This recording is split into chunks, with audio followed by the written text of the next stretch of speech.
We are live. We are live. Welcome to College Football's Peek Around the Corner with your host, Greg Flugar.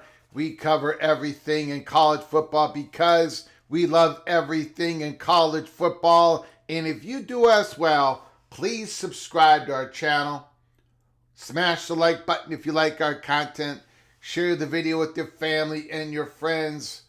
If you want to support this college football rebel outpost, the home for college football sickos, with a donation to help us keep the lights on, just hit that $ where you make your comments and I'll get to you super chat as quick as I possibly can. Welcome everybody into the studio that sits on the corner, the very corner of Keith Jackson Parkway and Kurt Gowdy Avenue. Do not be afraid. Do not be afraid to become a legend with your comments and with your phone calls. Number one, we are not going to be doing anything with this crown, this purple crown anymore. We tried it yesterday. I got a lot of complaints. I watched a YouTube channel. I think it was last night. It could have been this morning. And people were complaining about it. I don't think the experiment is going well at all for YouTube. So, yeah, I'm not gonna even look at it. We're not gonna respond to it. I want chat room participation. Of course. That's why we have the show. For all of us to talk college football. Put down your comments, your super chats. I'm going to get to those first. I'm going to make sure I get to the super chats. And then I'm going to get to your phone calls later in the show. But basically, the community leaderboard, that purple crown, and I saw complaints on another YouTube channel, and it was a college football YouTube channel, and people are saying this is stupid. It all it does is bring on a whole lot of spamming, and I don't want that. I want you all to put down your comments, be creative. I highlight them when they're really creative or when they're really thought-provoking, and of course, I go to your super chats. I got a lot of complaints in my DMs last night. I listened to you. I completely understand. We're not paying attention to the purple crowd. Okay, that's number one. Number two, stunning news. Stunning news. I labeled this show, you know what? That was not supposed to be the title of my show.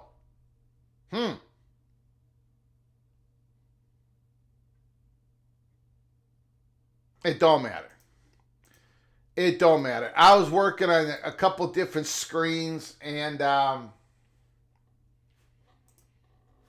it don't matter. But anyways, it's stunning news.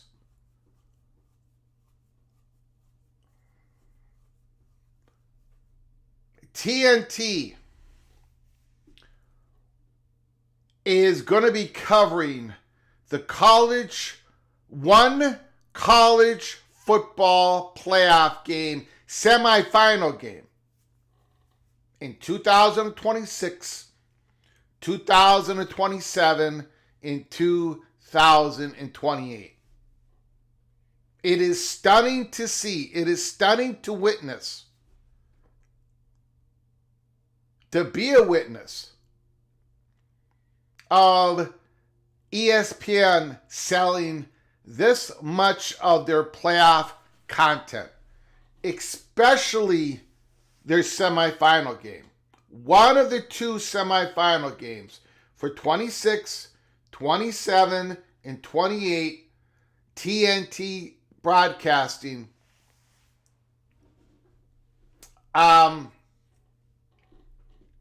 It is absolutely stunning. Helmer Henderson. Fox, CBS, NBC have no interest in college football playoff access. Well, I think they did. I think they did have playoff interest. I think it was reported that Amazon, including Fox and those others, had interest. But they only had interest in the college football playoff content if they were assured that they would be able to broadcast a semifinal game and a final game at some point during the length of this current contract up until 2031.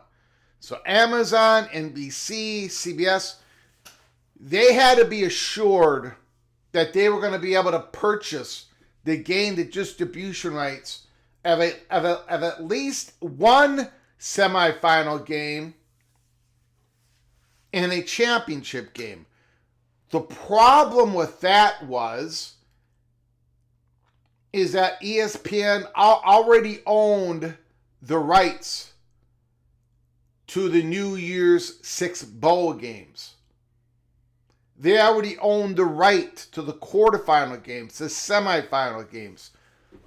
So NBC, CBS, and everybody else could have grabbed a first round game, but they were not interested in that. If they were going to go in, if they were going to put their feet in the water, they wanted to be able to get at least one time during the length of the contract, they wanted to host the college football national championship game. So there was interest, but not in the world that ESPN held all the cards. And that is a major reason why the playoff money, while it's big, wasn't bigger. Because at the end of the day, because ESPN already owned the rights to the New Year's 6 bowl games, and they were going to be part of the playoffs, continue to be part of the playoffs, you did not have the feeding frenzy. You did not have the competition. You didn't really have open bidding. So what we ended up at like $1.2 billion, and the contract, some people thought it'd be $2 billion or close to $2 billion. We read one report during that time. There was somebody guessing that it was going to be $2.2 billion a year, but it wasn't close to that, and this was the major reason why. The question is, thank you, Helmer Hennison. Thank you for the super chat. Thank you for helping us keep the lights on here. All your support. Thank you so very much. The question is, well, there's a couple questions, but one is, ESPN has sold more of its content, sub-licensed its content more than anybody thought. I have read look. You've got a Miami writer out there. You got an Ohio State beat writer. All of them are coming out and saying, what is going on here? Even Ross Dellinger let it out by saying, stunning. This is stunning. So what is it? What is the reason for it? Did ESPN, are they not seeing enough juice coming out of their national advertisers to spend money on these playoff games? Is it ESPN knowing about their relationship with the NFL, the playoffs? Maybe they're trying to soften what the NFL, maybe the NFL is getting a little upset. And what about TNT? Warner Brothers Discovery. We know that they have more and more college football content coming their way. The Big 12, for example. And they had already purchased, sub-license, some playoff games here in the future. But they got a semifinal game.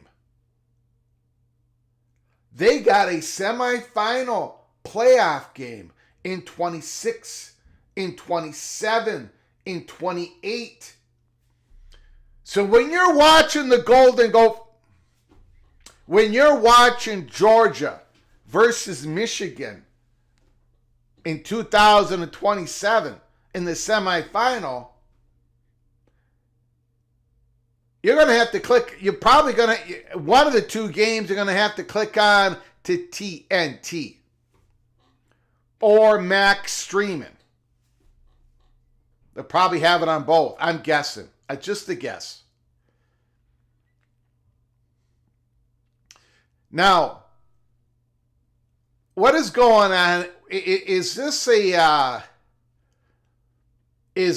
a relationship that is blooming for Disney, ESPN, and Warner Brothers in regards to some future partnership, not just with Big 12, playoffs? Is there something else going on?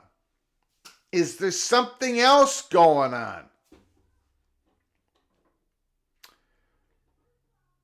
Could TNT be a minority partner when it comes to the future of the Big 12? More a part of the future of the Big 12. More a part of the future, maybe even of the ACC. Maybe, just maybe, possibly, the Southeastern Conference itself.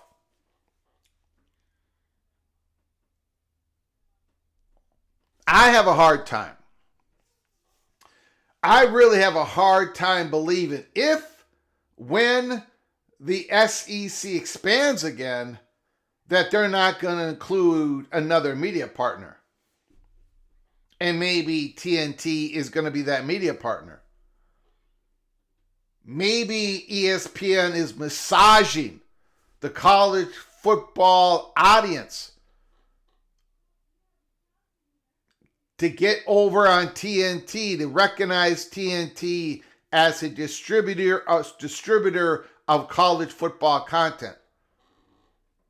I don't know, but a lot of people are absolutely stunned that ESPN would sublicense a semifinal game. 3 of them. So let me know what you're thinking. Let me know what you are thinking here at college football's peak around the corner. Very interesting. Helmer Henderson, maybe too early money-wise to expand beyond 12. Well, the problem with that is there is it is already written in the contract for the playoffs to expand from 12 teams to 14 teams. The 16 is not in there. So ESPN might, push back on that. We'll find out. But the 14-team playoffs it's already been okayed. It's already written in the contract. If the college football playoff manager committee directed by the commissioners, all they have to do is flip the switch.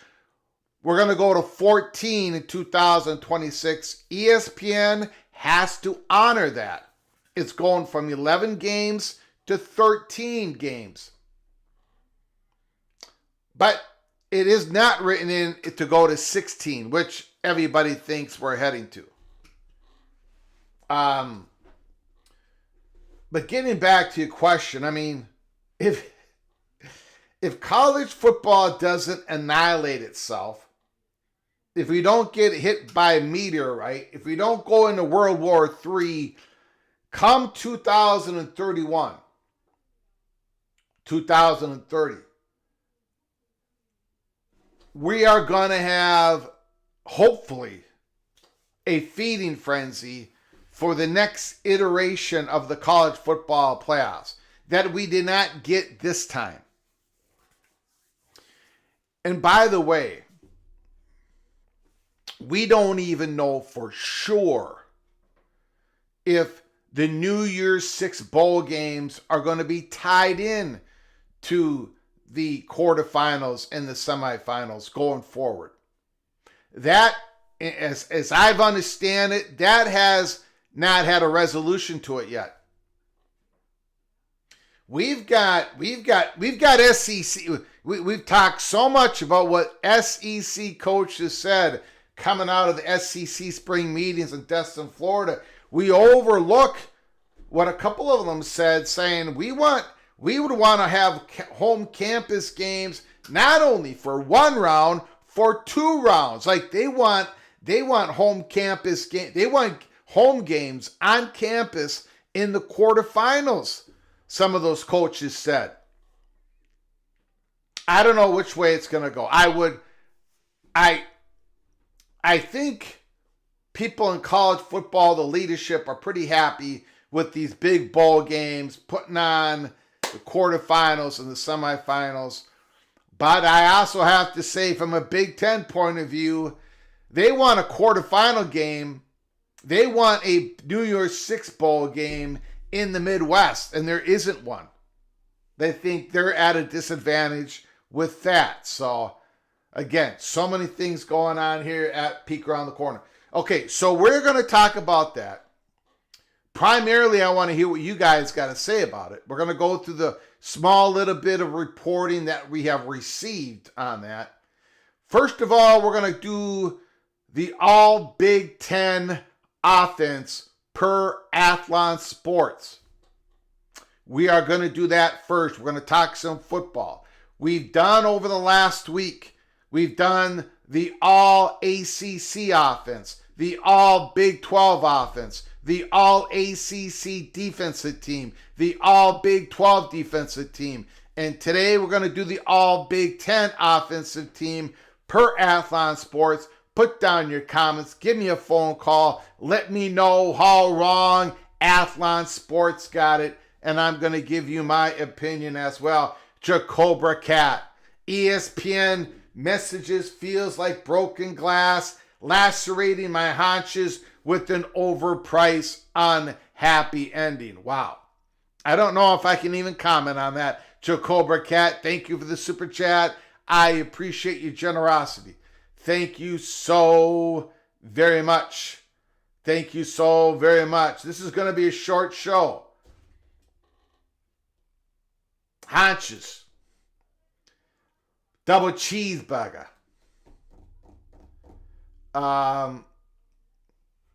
Yes, the overdone bowls limited to the semi and finals. Warner Brothers Discovery lost $10 billion last year. Then it sublicensed NBA content to ESPN in return for Big 12 football and basketball. Warner Brothers Discovery they lost NBA content. No question about it. Thank you, Jacoba Cat. I appreciate the super chat, your generosity, your continued generosity so very much. Thank you, Helmer Henderson, for the 2 donations. Now let's go to the roll call, and we got to get on talking college football. There is one more other thing that I want to talk about before we really take off, and that is the rev share. I'm getting some questions on X. And I'm going to give you what I believe is the situation at this point. Helmer Henderson is in the house. Jose, MBM. I just want the Big 12 out of the Disney umbrella. D5 Terps is in the house. Gold Black 45, Bob Swanger. Again, Jose Rodnix, the Mountaineer, Jeff Morgan, the Almighty Finn, John Grove is in the house. Spangler is in the house. Al Woody is here. What's in it for ESPN? Stephen Vitt is in the house. RB Media 323 is here. Edward the Auburn Tiger is in the house. Deadeye, yo Greg, yo Deadeye, Bean B is here. NE has come on in.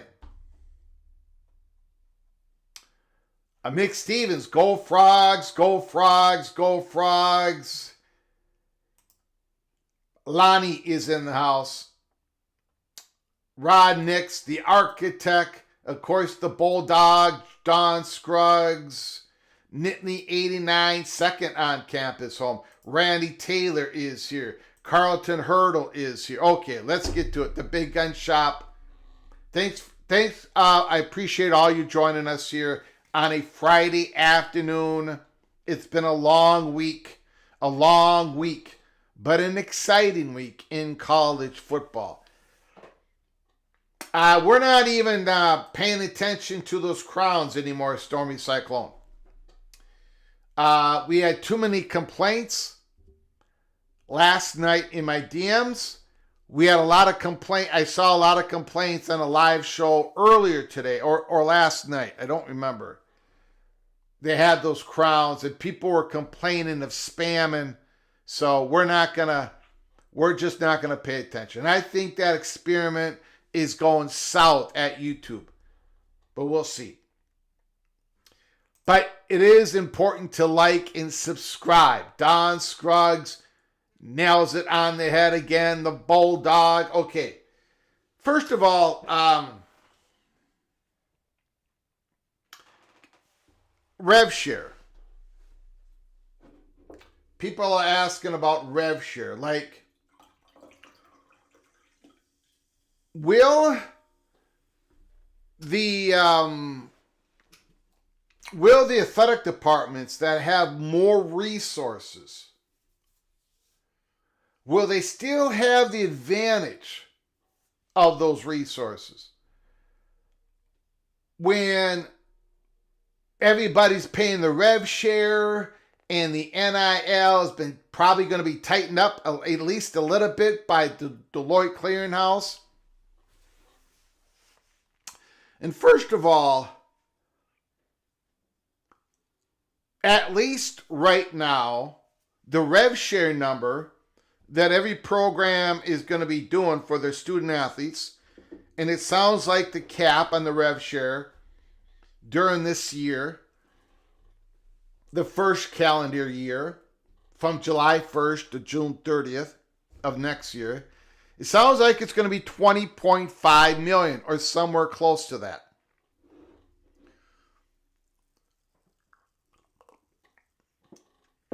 It doesn't, at least at this point, we're not going to really know who is spending what on what. None of this, as of today, none of this is going to be public information. I wish it was. I wish I knew what Iowa State right tackle is going to be making. I wish I knew what the field goal kicker of TCU was going to be making. I wish I knew the all Big 12 punter from Baylor is going to be making. Honestly, I wish I knew how much money, how much rev share money is going to go to the University of Minnesota Golden Gopher football program. Is it going to be $13 million, $13.8 million, $14.2 million? I don't know. I don't think, now we're probably going to hear some public declarations. I pretty much haven't met a fan yet who thinks that their team is not going to pay all $20.5 million in rev share. But there are going to be athletic departments that are going to be struggling to pay the $20.5 million. It is. It's going to be a struggle. And that, by the way, includes the University of Minnesota.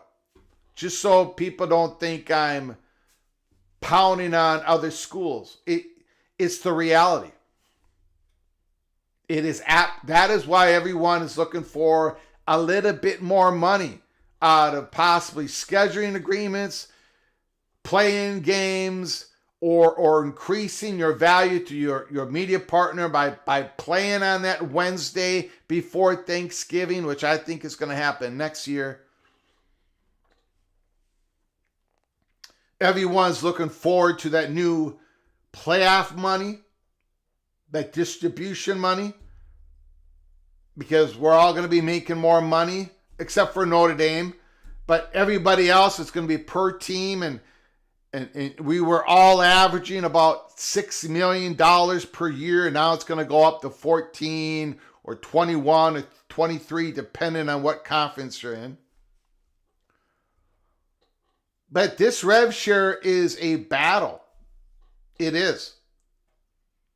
Now, the question is, will an Alabama still have that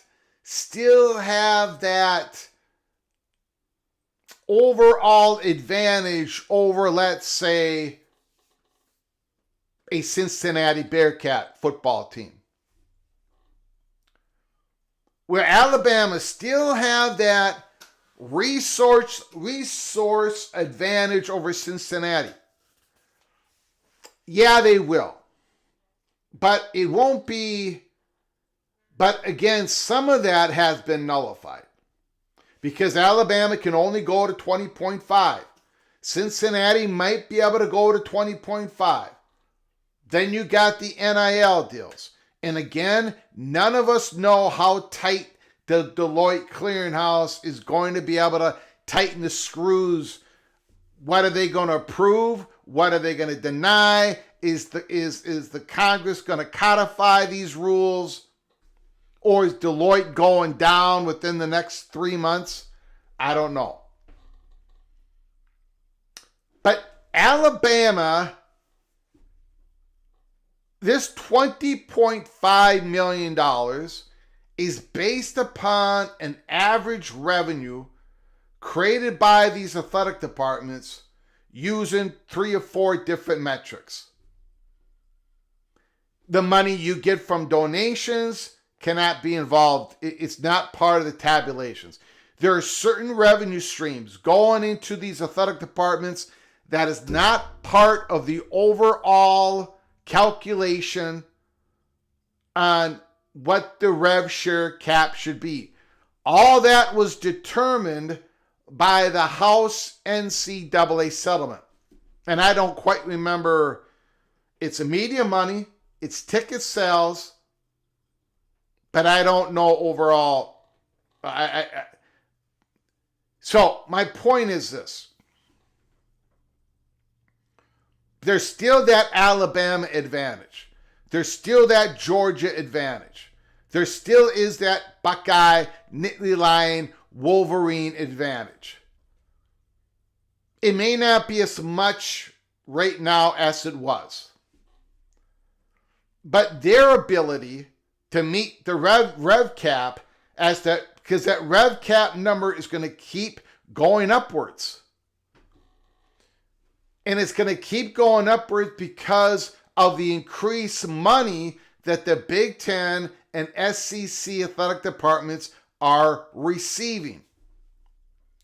Remember, the Big Ten TV money balloons at the end of their contract. The SEC media money hasn't really, it's only just begun. And then you got the playoff distribution money. That's part of the calculation. So it's going to be more difficult for teams in the Big 12 and the ACC to keep reaching that medium rev share number. Now, some of them they're going to keep being able to do it, but then there's less money to use for other things. So it has driven the gap closer because of the rev share number.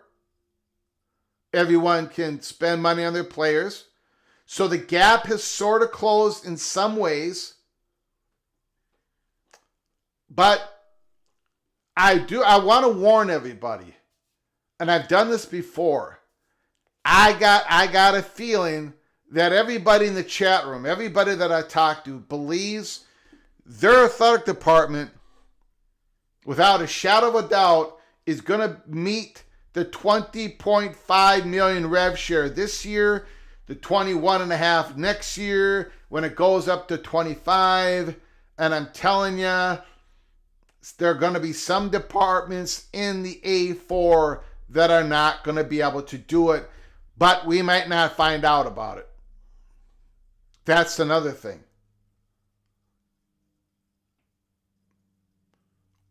We might not even know. If that athletic director doesn't tell any, why would the athletic director say we're not gonna meet that rev share number? Then suddenly the recruits are gonna be saying, well, boy, that athletic department can't even measure up to this athletic.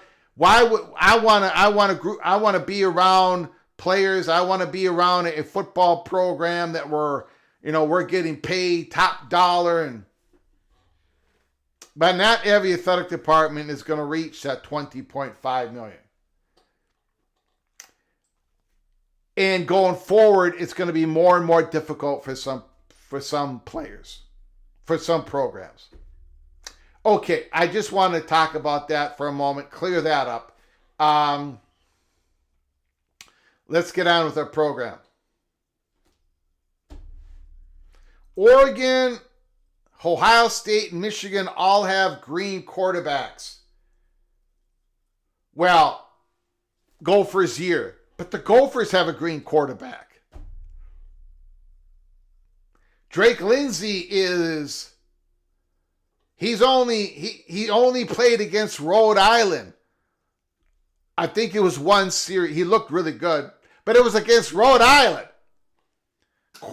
Gophers quarterback is really green this year. It's one of the reasons why I'm surprised the Gophers are getting so much respect. Because usually if we got a green quarterback, the Gophers are getting, pillared by the analysts out there, but they're not. They're getting some respect. I appreciate it, Helmer Henderson. Thank you so much for the super chat. Iowa Hawkeyes punter will make the quarterback bank go Hawks. Well, I got to tell you now, Iowa's got that Gronowski FCS quarterback, top FCS quarterback in the portal. 2 years ago, Cam Ward was the best FCS quarterback. He went to Washington State.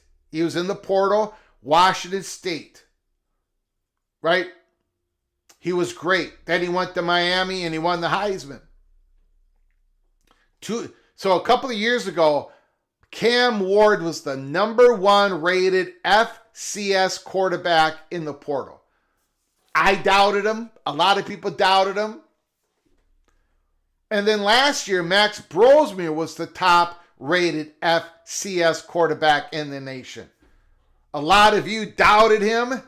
He was really good for the Gophers. Thank God we got him.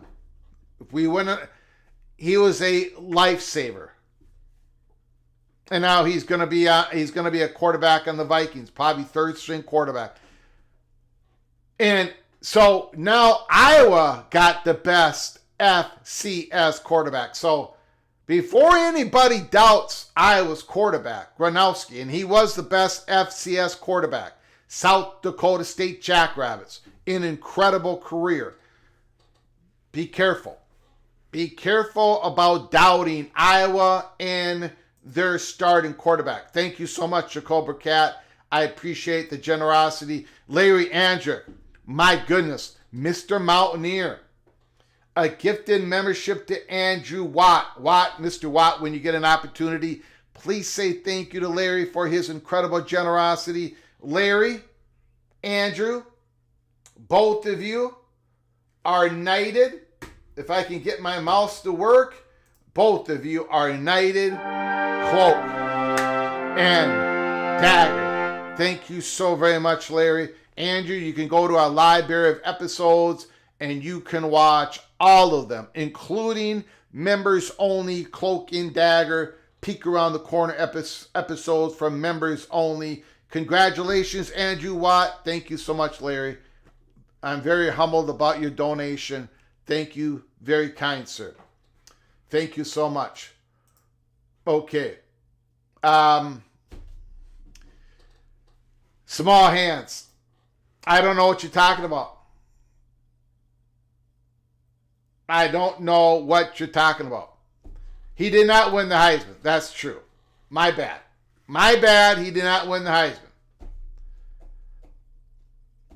And I did not. And I never said he had small hands.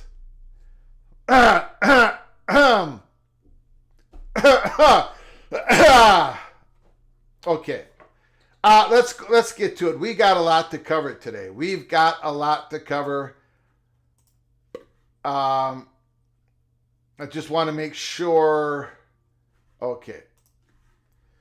Let's talk some football. And then I want to get into what Ross Dellinger broke today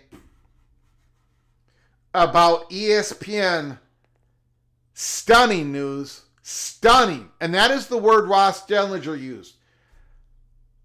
I got to use the same word. It's absolutely stunning how much college football playoff content ESPN has sublicensed thus far to TNT. But first, we're going to talk some football here. And we've got some bad news. Bad news for the Oregon Ducks. Evan Stewart, believed to have torn his patellar tendon this week. Multiple sources tell On3 Sports. Further tests are ongoing. The recovery time ranges from 3 to 12 months, depending on the severity of the injury. Wow. I did go look at 247 Oregon reporting and some other reporting on this. It sounds like they had the information earlier, but they were trying to get it confirmed, and they did not want to go with it until they knew the severity of it. I think, what I'm reading anyways, it sounds like Evan Stewart, there's a better than 50% chance he's not going to be playing in 2025. If he is, it's going to be at the very end of the season, maybe the playoffs for Oregon. But this is a big, massive injury for the Oregon Ducks. One of the reasons I say that is I am not a big believer in who they picked up in the transfer portal. And right now, I can't remember the guy's name. The receiver they picked up in the portal, I cannot for the life of me remember his name.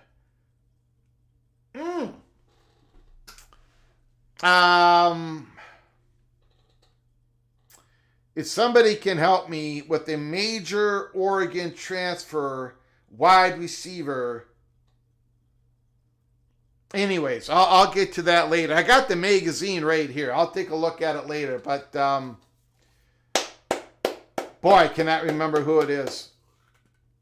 And it's somebody that I'm not impressed with. You'd think I would remember who the guy was. Anyways, I think that now Evan Stewart, he caught 40-some balls last year. Not really. He's had injuries before. Obviously, this is a serious one. As of right now, I've got the Ducks. No, Zachariah Branch. No, I'm not impressed with them. But he's no, that's not the answer. I don't know. I can't think of the guy who transferred to Oregon, the wide receiver. And I said it at the time. There it is. Pat McKenzie. Pat McKenzie. He's a Gopher. The Gopher in the house. A long, long time friend, Patrick McKenzie. Holy smokes. Holy smokes. Yeah, I'm sorry. My goodness. How you doing, Patrick? How you doing, sir? Thanks for saving me. Just like you did at Norwest Funding back in the early 1990s. Malik Benson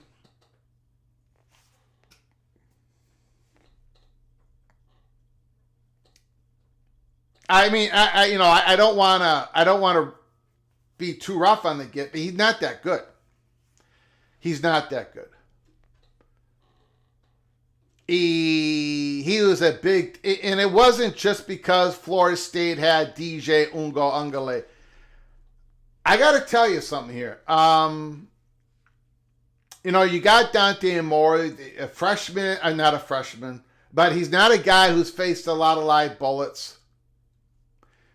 I love their running back, Mekhi Hughes, which we're going to talk about just here in a little bit, the transfer from Tulane. But again, he was doing it in an AAC country, but he's a good running back. He's a very good. I had Oregon before this injury.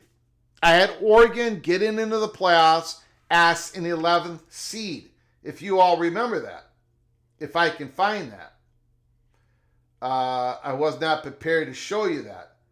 But that is, let me see if I can find my, and of course I can't. I'm so disorganized. What the heck is going on? Here it is. So I got Oregon number 11. Do I bounce Oregon out of the playoffs come August when I do my official prediction?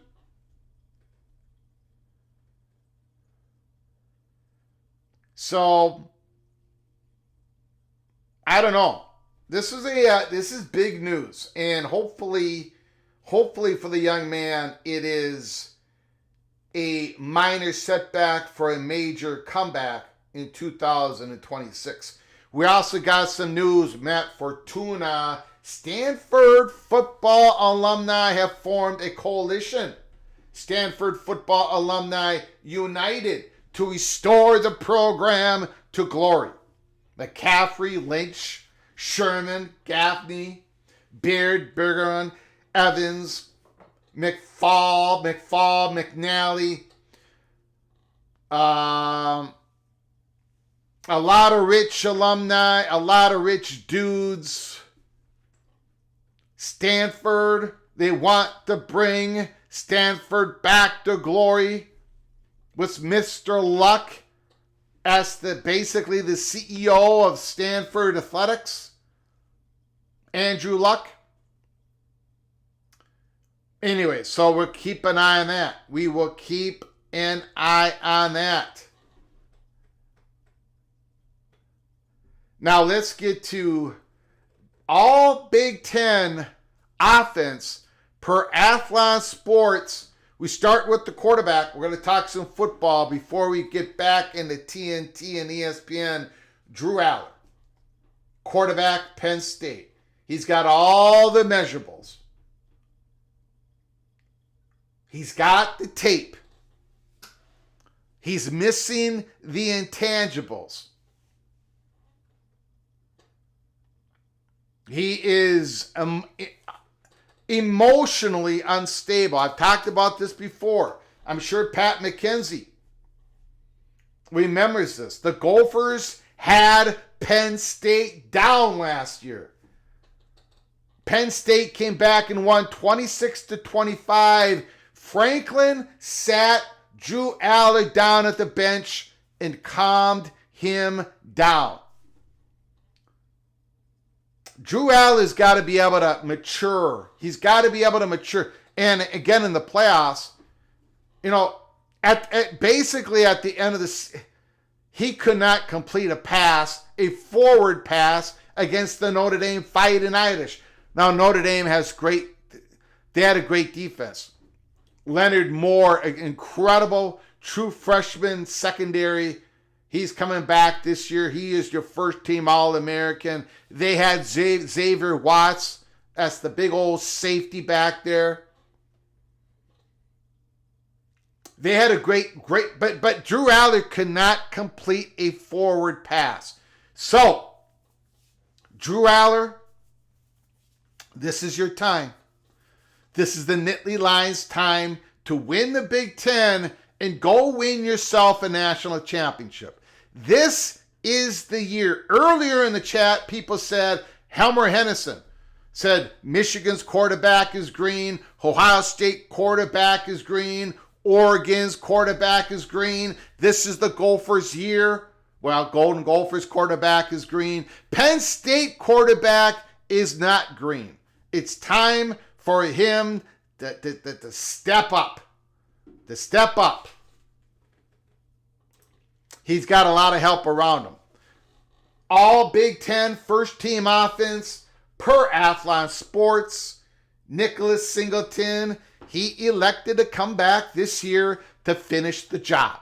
He could have been drafted in the NFL draft this spring, but he wanted to come back. He wanted a national championship. Nicholas Singleton, Penn State, along with, of course, Mr. Katron Allen, running back, Penn State, first team offense. Now, we've already started with Drew Aller, Singleton, and Katron Allen, all Penn State Nittany Lions backfield first team offense. Along with Mekhi Hughes, running back, Oregon Ducks, and suddenly they're going to have to rely on this guy even more. Remember, Mekhi Hughes is in the backfield for Oregon. He's got a quarterback who's pretty green. I mean, he did play some. UCLA. Right? And now they lost Evan Stewart. He was going to be wide receiver 1 on the 2025 team. A lot of pressure on this young man. Mekhi Hughes transferred from Tulane Green Wave to Oregon. Jeremiah Smith, first team all wide receiver, Ohio State Buckeyes, of course. He's going to be on the first team all Big Ten. In my mind, there are 6 guys in the Heisman watch. The great sophomore receiver from Alabama, this great sophomore receiver we see in front of us, and the 4 quarterbacks of Arch Manning, Sam Leavitt, Nussmeier, and I'm forgetting the 4th. My mind is absolutely gone. Leavitt, Manning, help me out, guys. Not Gunnar Stockton. No Don Scruggs, not Gunnar Stockton. Not Rasloff. It don't matter. My mind is completely gone. It is Friday. There are 4 quarterbacks in the Heisman race to start the season. And these 2 great wide receivers, one of them being, not Johnny Mantier, not Sellers.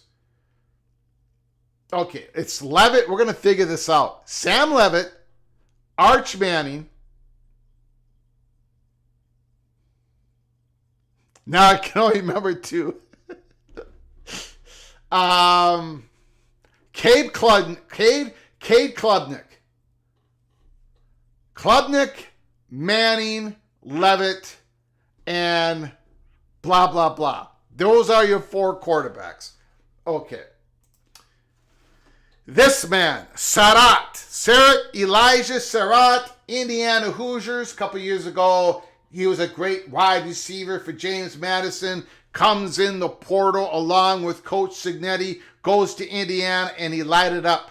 He lit it up last year. No, not Carson Beck. He's not those top 4. in my opinion. Elijah Surratt, Indiana, first team All Big Ten wide receiver. And of course, this guy came back. Carnell Tate, Ohio State. A lot of experience. He did had some really good plays in the playoffs last year. The Buckeyes National Championship. Jeremiah Smith, Carnell Tate, two wide receivers from the Buckeyes, of course, in the All Big Ten offense. And of course, maybe possibly the biggest pickup in the Big Ten when it comes to the portal. Now, UCLA will disagree because they got Nico I'm-a-leaving on a jet plane, the Bruins, for their quarterback. But this guy right here might be Max Clare, tight end, Purdue, coming on to Ohio State. This guy's going to be open. This guy is going to be open. Yes, Nussmeier, we've already named them. I just can't seem to name them all at once. Manning, Levitt, Nussmeier, and the fourth one, Cade Klubnik. Klubnik, Nussmeier, Levitt, Manning. Those are the four quarterbacks in the Heisman Watch. PATC Heisman Watch. Your quarterback that I did not name, you're going to have to prove it. You're going to have to prove it. Red Baron Morton, Gunnar Stockton. You're all going to have to prove it. Mensah. Okay. First team offensive line, Big Ten, Vega Ione. The big man, 71. Penn State.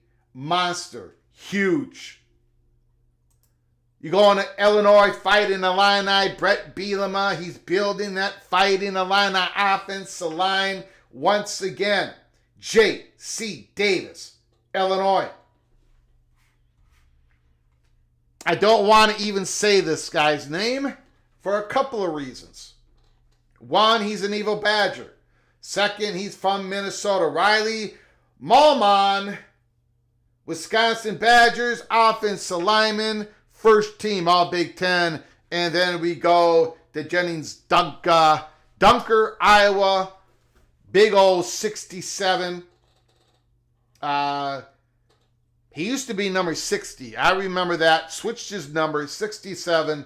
Dunker, Iowa Hawkeyes. There is your first team All Big Ten offense. For the 2025 season per Athlon Sports. But I'm giving you all a warning here. A little bit of Golden Gopher propaganda. Coy Pirch, he's going to play offense along with being the best safety in the country. He's going to play on the offensive side of the ball. It ain't going to be in a limited package. Coy Pirch, the phenom, Minnesota Golden Gopher, is going to be this year's Travis Hunter. Buckle up, brace for impact. That is your warning. That's all I can do. That's all I can do on this National College Football YouTube channel. All I can do is give you a warning. Pray that you will heed it. And if you don't, there's nothing I can do about it. All I know is on October 4th, when the Golden Gophers go into the shoe in Columbus, you're going to have Coy Pirch doubling up. He's going to be coming over the top on Jeremiah Smith. And then on offense, Coy Pirch is going to be all over the place. And that is going to be the day. On October 4th, that is when the nation finally wakes up to number 3 in maroon and gold. Let's go. Okay, now let's go to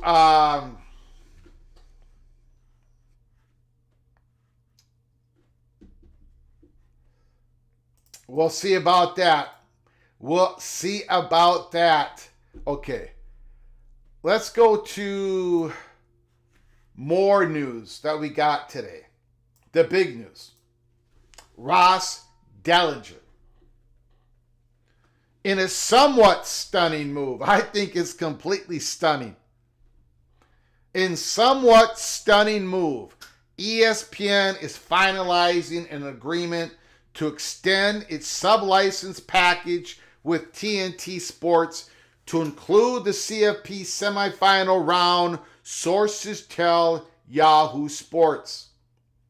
The deal would grant TNT Sports broadcasting rights to one CFP semifinal in 26, 27, and 28. Holy smokes. ESPN, according to Ross Dellinger, again, about an hour before we came on live, ESPN and TNT already reached a deal that grants TNT the rights to 2 first-round CFP games for 24, 25, 26, 27, 28, as well as 2 quarterfinals for 26, 27, 28. Aside from the championship game, the networks will split the broadcast of the other 10 CFP games between 26, 27, 28, bearing expansion. So, TNT has got a whole lot of college football playoff content. Not only are they splitting the quarterfinals, 2 out of the 4 games for 26, 27, 28, they're splitting the semifinal games. TNT is going to have a semifinal game in 26, 27, and 28. It's absolutely stunning how much content ESPN is selling to Warner Brothers Discovery. My question to you all is, why? What is the motivation? At the beginning of the show, I threw out some speculation. I don't know what it is. Is ESPN a little bit wary of having total control? Like, because they have such this, their number one relationship is, of course, with NFL. Are they kind of, I don't know. Because I don't even think this would satisfy the NFL. Like, I don't believe this would help ESPN. I don't think that's the reason why. But I don't know why ESPN is sublicensing all this content out to TNT. We really did not get it in the reporting here today from Ross Dellinger. Did the national advertisers, did the ad rate come in a little soft? A little bit softer than ESPN anticipated last year, and they think that's how it is going to be going forward? Is ESPN a little bit worried about the expanded playoffs? Maybe more teams in there that maybe doesn't bring a lot of eyeballs to it? Is ESPN really the ones that are pushing for the 5+11 to try to get as many SEC teams in the playoffs as possible versus the 4-4-2-2-1-3 that at least puts somewhat of a limit and a cap on SEC teams in the playoffs? Is ESPN trying to maneuver, trying to manufacture really a playoffs with only at least as much big brand participation as possible while pushing out all of us other guys out of the room? Is that the big push on 5+11? So they can have a selection committee that's going to, their biasness, they're going to look at the big brands more? Why is it? Because ESPN is forming some sort of at least soft partnership with TNT, with Warner Brothers Discovery, that owns TNT and TBS and Max. Is this a bridge to something else? Is this a bridge to further expand ESPN's domination? Is this part of ESPN and the SEC, their plan to expand the conference, possibly in the next 3-4 years? And TNT is going to be part of that?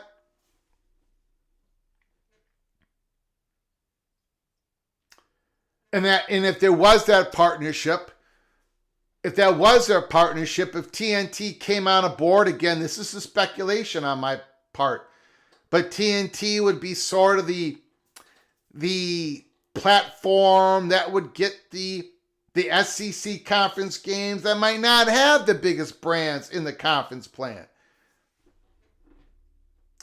That sort of platform for those type of games, content, I don't know. But there is some reason why ESPN is sublicensing all of this playoff content. And I know the reporters are going to be speculating on it, and some might even be able to get the information. What is the motivation, in your opinion? Is there something that I haven't covered? I'm sure there is. What do you think? Put it down in the comments and give me a phone call and let me know what you're thinking. I'm going to get your phone calls early. Let's do it right now. And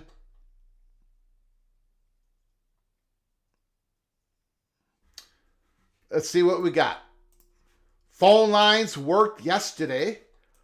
Hopefully they work today. The phone number is 763-260-1333.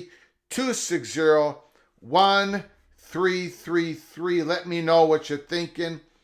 You can talk about anything in college football that your heart desires.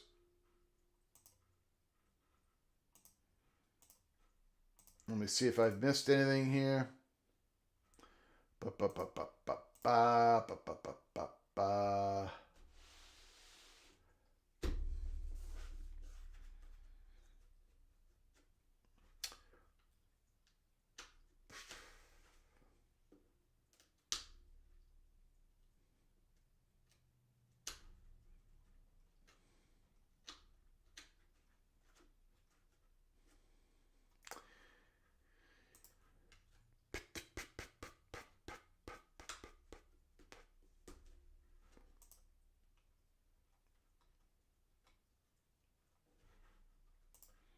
Spangler likes sports on TNT.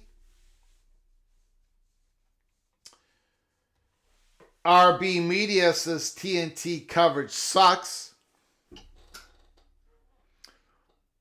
I tell you what, TNT does better with... They did better. I don't know, man. The NBA playoffs on ESPN, they're going to have to tighten that up. That game, first of all, congratulations to the Pacers. Great win once again. Halliburton, holy smokes. But the coverage on ESPN fails in comparison against TNT. Lee, I thought TNT did a good job. At least you could hear the crowd noise.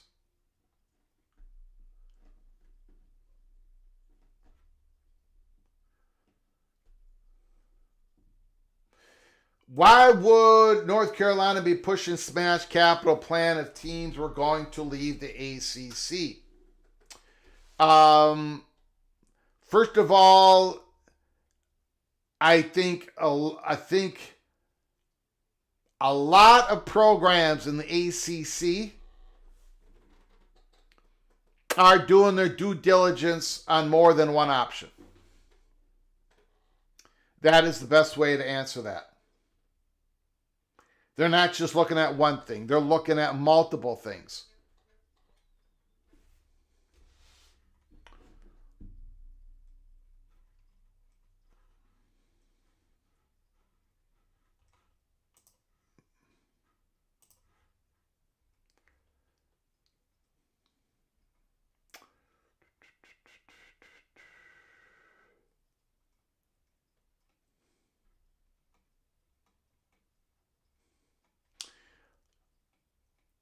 I do think, Rod Nix, it's not stunning, it's cloak and dagger. Something is brewing big time.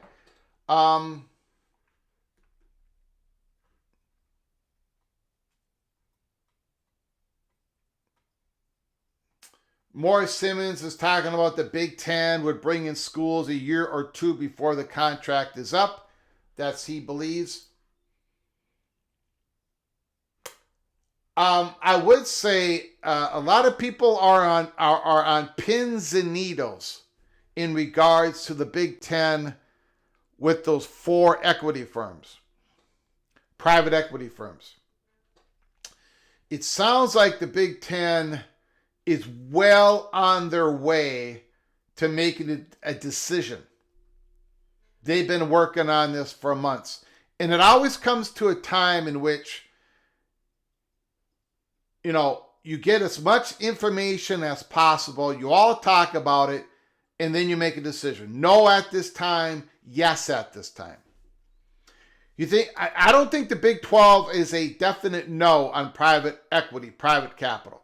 I think it's a no right now because so many things are going on, potentially with the ACC, or they have to have all this stuff happen first. House versus NCAA settlement. A whole bunch of stuff has to happen before private equity knows what type of landscape we're all playing in anyway. So how can they do a proper valuation of a certain conference when they don't know the landscape that the conference is going to be playing in? So I think everyone's waiting for all this stuff to happen to get going, right? The rev share, the Deloitte, of course, starting with the House NCAA settlement, in which Judge Wilkin has yet to finalize. She hasn't okayed it. She hasn't denied it. She hasn't delayed it. We're all waiting for Judge Wilkin. I keep getting told the decision is going to come down on a Friday from a lawyer friend. Well, this is another Friday that has come and gone without Judge Wilkin saying anything. But anyways, a lot of people are sitting kind of going, we gotta, Petiti doesn't say anything.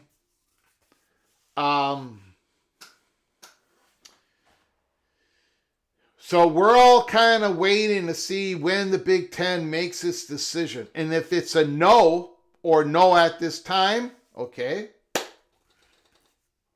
that's,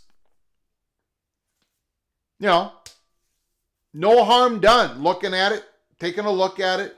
What can a private equity company do for us? How does this private equity money going to ensure that they get money out of this situation? But what if it's a yes? What if the Big Ten is like the first conference that strikes a private equity deal? What if the private equity company actually purchases 10% of the conference? What does that mean? And is that part of an acquisition? Are they going to be growing the conference? Are they going to be stepping in to make sure they can grow the conference now? And then the back end, it's going to be like they're going to prosper better 5-6 years from now. Are they going to take over the expense of bringing on a couple other schools? Because, Fox, all that they were willing to pay out for Oregon and Washington was half freight. Is a private equity firm. Now, remember, there are 4 of them. 4 of them, according to Ross Dellinger. 4 of them presented themselves presented their deals at the Big Ten spring meetings 2 weeks ago. No. Yes, 2 weeks ago. When you got 4 private equity firms presenting to the Big Ten leadership spring meetings, those 4 private equity firms are going to have 4 different type of offers. What is the Big Ten looking for is my question. Are they just looking to hand over a couple of different revenue streams to the private equity firm? Are they just saying, private equity firm, take over events, take over pro day, take over the content of spring football, like sponsorships and possibly like scrimmages. Remember, if we get the okay on scrimmages, what if a Colorado comes into Iowa City and plays Iowa in a scrimmage at Iowa once every other year?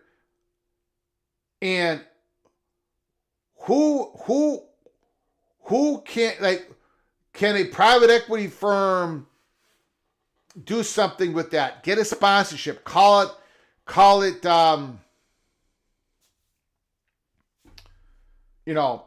AutoZone, Iowa Hawkeye, Colorado Buffalo game. Is the Big Ten just looking at handing over a couple of different major oncoming revenue streams? Is the Big Ten looking at, we've always heard that the Big Ten for the last couple of years have been looking at these sportsbook consortiums having a gambling deal in which the Big Ten will make sure that this consortium of sportsbooks will get real-time information, real-time data during its game, and then the sportsbooks can market that they get real-time data from the Big Ten. What if the private equity gets involved with Las Vegas and all that stuff because they are out there? Or what if it's a private equity firm that is saying, you are undervalued? They're all saying that. Big Ten, you're undervalued. This is a growth time. And by the way, you should take Miami, Florida State. You should take Georgia Tech in Miami. You should take Duke in Miami. You should take Miami and Utah. You should take Florida State, Miami, Clemson, Duke. What if there's a private equity firm that is saying, we will grease the skids for this to happen, and by the way, these new universities will cut a little bit of money and revenue from them, and it will come to us, the private equity firm. We get them in the door to be P2 forever, and when we accumulate their extra money for the next 6 years, but we're going to pay to get them in. It's called acquisitions. Private equity firms acquire real estate, land, buildings, whatever it is, and then they're going to get paid off 6-7 years down the road. I don't know what it is, guys, but everybody's on pins and needles that the Big Ten is really they've been working on this for months. This did not just happen. It didn't just start. So that is the big news that we're all waiting for. And I don't know when we're going to get that either.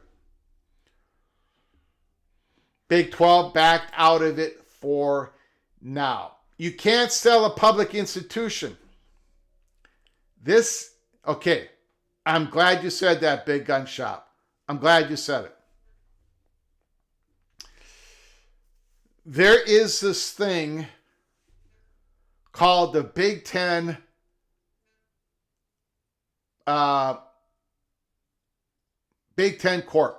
Corporation.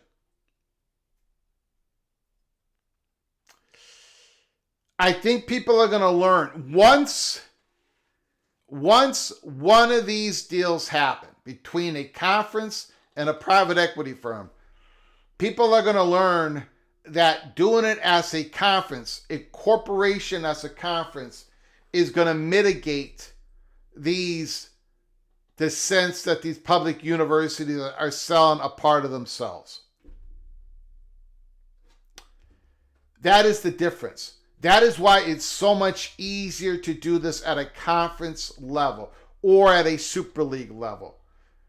The Big Ten has incorporated themselves. It happened a long time ago. In fact, it's been out there on the internet where the Big Ten Corporation just did a trademark, right? They purchased a trademark, and one of them was Big Ten getting bigger. That's one of the trademarks that they just bought. So, yeah, we'll have to find out. We'll have to find out. I do not know.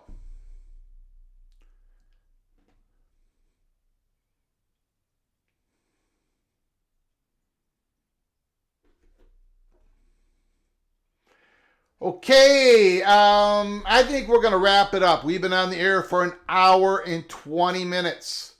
It's a Friday evening. I'm sure you all want to get back to your family and loved ones. We did not receive any phone calls, which is okay. We were just covering the big news. Too late. Sorry, guys, too late. We're going to shut it down. I want to thank everybody for joining us here. Larry Andrick, Jacober Cat, Helmer Hennison. Thank you guys so much for your donations. Help us keep the lights on. I do appreciate it. Thank you guys, everybody, for coming on in a Friday afternoon. If you're new to the channel, please subscribe. Smash the like button if you've liked our content today. Stunning news. ESPN sublicense semifinal games for 26, 27, 28. One semifinal game every one of those 3 years to TNT, Warner Brothers Discovery. Why is ESPN continuing to sell more and more of their playoff content to TNT? I don't have the answer why. A lot of you put down your thoughts and comments. Continue to do so after the live show is over. I read all the comments. Just another layer of cloak and dagger, another layer of an interesting plot. We are all witnessing ESPN selling its college football playoff content. Holy smokes. Until next time, from all of us at College Football's Peek Around the Corner to all of you, please you all take great care of each other. Thank you so very much.